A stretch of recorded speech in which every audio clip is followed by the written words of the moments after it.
Dick Morris joins us once again, the presidential political strategist, the brilliant guy who helped make Bill Clinton, helped make him governor of Arkansas, helped make him a two-term president. Thanks a lot for all this, Dick. And also, you got to go to dickmorris.com. Some fantastic insight. Dick, welcome back to Newsmax. How are you? Good. Thank you. I also worked for Donald Trump. I'm trying to get him reelected, but that isn't working out perfectly. You were very undercover about that, though, right? Very low profile. I was not low profile. I was totally secret, as I was with Clinton for the most part. I was secret for about 6 months of that and hid from the press the rest of the time. All right. The deal I made with the president was that I'd work there for free, no money, but total secrecy. There were only about 6 people that knew I was there, but I had a great time. And, you know, I feel like something of a fool because we worked so hard at increasing his ratings, moving up his numbers, celebrated each point of gain. I did extensive polling right before the election. I was and am positive that we would win and that we did win. And then to have this taken away by larceny absolutely makes you feel like an idiot. Well, Dick, let's go through it here. You feel like an idiot. I talked to you a few days ago.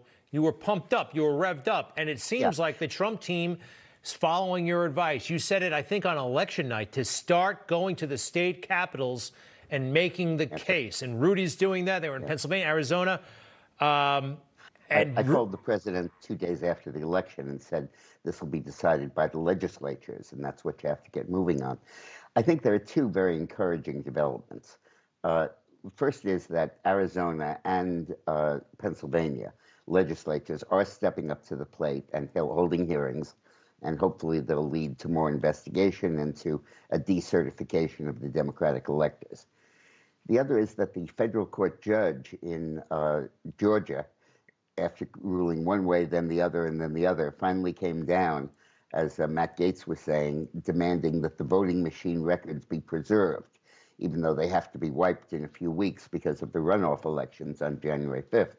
But he said, don't touch them yet. We need to look at those to be sure that this was okay and to investigate the claims about Dominion. So Dominion has never really been litigated yet, and now it's beginning to be, and I think that's important. The other thing that I think is important is that they're focusing in Georgia on the issue of signature verification. Recounting these ballots doesn't do anything. They just take the ballot, they feed it into a machine, and the machine gives you the same verdict it did last time.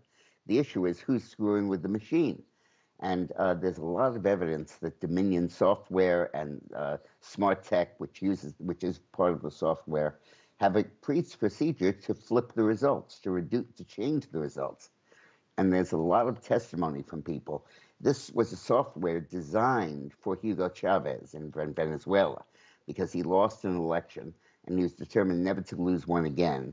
So he decided to fix the voting machines so that he could never be accused of losing an election again. And that's the election system that Georgia adopted. And I believe that that, plus the signature verification issue, could flip Georgia. You know, every time Hugo Chavez is mentioned, the elite media, they laugh. Oh, it sounds so ridiculous. And they don't pursue it. They don't bother to look into it. They are so above this story without even checking it out. And that's frustrating me because, quite frankly, we do rely on them to some degree, mainstream media. You know, it's helpful when they do. By the way, I heard today in Arizona, 1.9 million signatures may not have been checked in Arizona. You mentioned Georgia, right. Arizona as well. Right. Yeah, I think that's very true. Look, one of the reasons that I do this, every day I do a video on my website, dickmorris.com, because nobody's covering this election except Newsmax, this recount. And I'm determined to bring the facts to people. And you kind of feel like the sole source provider of the truth. So come to the website and sign up, subscribe. It's free. And that means I'll daily you every day with the latest views on what's going on in the election. We can still pull this out. We just have to not give up. You know, I remember this story in 2000. Everybody was all over it, the world media. You remember that guy who was looking at the ballots? I got his picture right here on my iPad. And it was a great story.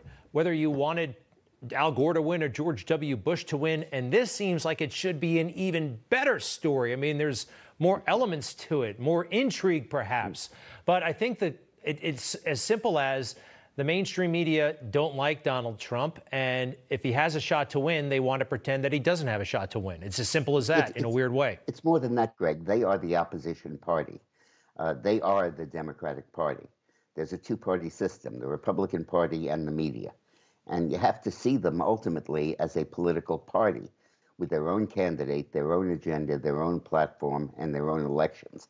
The elections are called their ratings, but they want to win the national elections for their candidate. They don't influence politics. They are politics. And, you know, maybe if they just acknowledged it. I mean, this is an opinion-based show. I say it, I think I said it tonight. If not, I said it Friday.